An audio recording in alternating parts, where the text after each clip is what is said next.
not a place that gets a ton of blood flow, so you just have to be a good patient, do what little rehab you can do, and just realize it's going to take some time. There were some reports when I got hurt that it was 2 to 4, 3 to 5, 4 to 6, and you just kind of have to block all that out and realize those people don't know what they're talking about. It's just every bone, every person's body heals differently, and every person's blood flow and bone healing is probably a little different. So when you're ready, it might not be when you feel like you're ready, it might not be when the bone's healed in. So you just got to wait till the bone heals, and hopefully for him it'll be a similar situation that we had here last year. I don't know how much of last year's Eagles defense you got to see on film, but what do you see what's different about this unit this year as opposed to last? Well, I mean, they're getting a lot of pressure on the quarterback. Had a big day last week with all the sacks. And they had multiple guys with pretty high numbers in sacks, so that always helps. And you can get pressure with your front. I think it definitely helps the back end. With the back end, adding Malcolm Jenkins definitely helps. You got solid corners and safety play, and injury with D'Amico, but the linebackers are playing well. And, the defense really understands the timing of their pressure schemes, and obviously it helps when you got a solid pass rush because you don't have to cover for as long. So they did a good job mixing things up with their coverages and their fronts and their pressures, and trying to keep the quarterback off balance. Aaron, could you talk about the chemistry, especially you and your receivers, but especially between you and Jordy?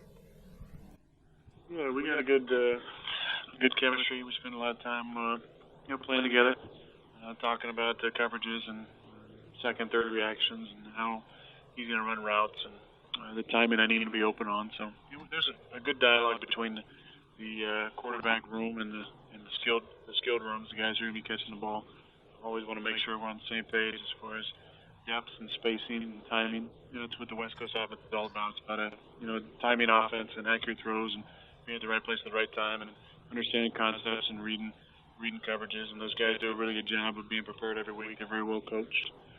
But it's all about communicating and being on the same page. Yeah, your home road splits. You're scoring nearly 20 more points at home than on the road. Is there anything to that number?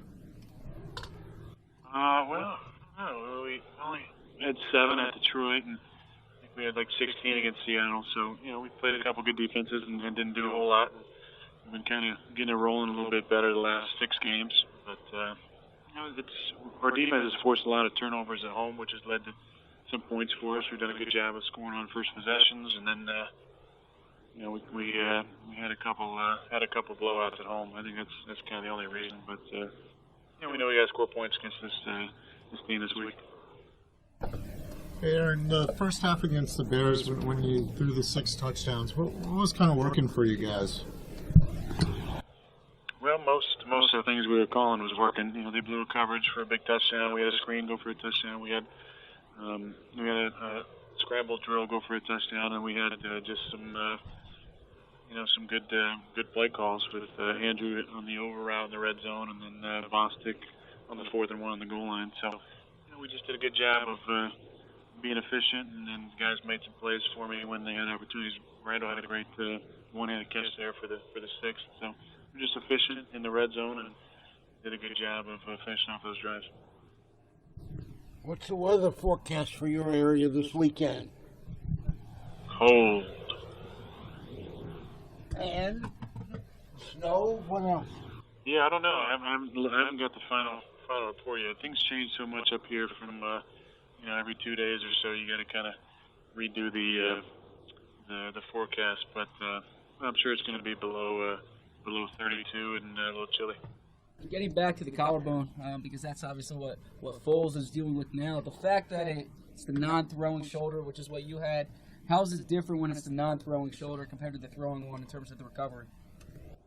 I wouldn't know about how the right side was. The left side, at 6 weeks or so, I felt good. I was throwing in practice and stuff, but the scan just wasn't showing that it was completely healed yet. So I would assume if it was the throwing shoulder side of the collarbone, that would make for a little bit longer recovery because of the risk of throwing too soon on it. But for me, with the being a right-handed quarterback and doing my left side, it was easier to kind of get back into throwing once I felt feel pretty good about the collarbone. But it's a matter of waiting until that thing heals up and you feel confident about being out there and not risking further injury. In terms of your film study of the Eagles' defense and their pass rush, is there a number, a guy that keeps popping up that's been standing out? Well, Connor had a great game last week. He did good things off the edge, and then he had him spying Cam, obviously, and I think he had 3.5 sacks last week or so.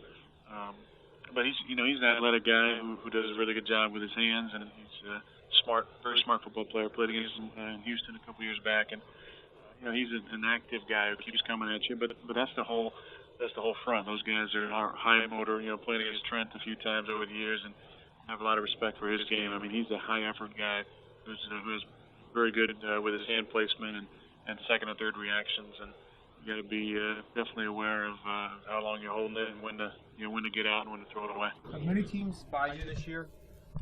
Yeah, we've had some spy for sure. Some teams have tried some various coverages behind their spy. Rushing 3 and spying a guy. So we've seen it. How well, if at all, do you know Mark Sanchez?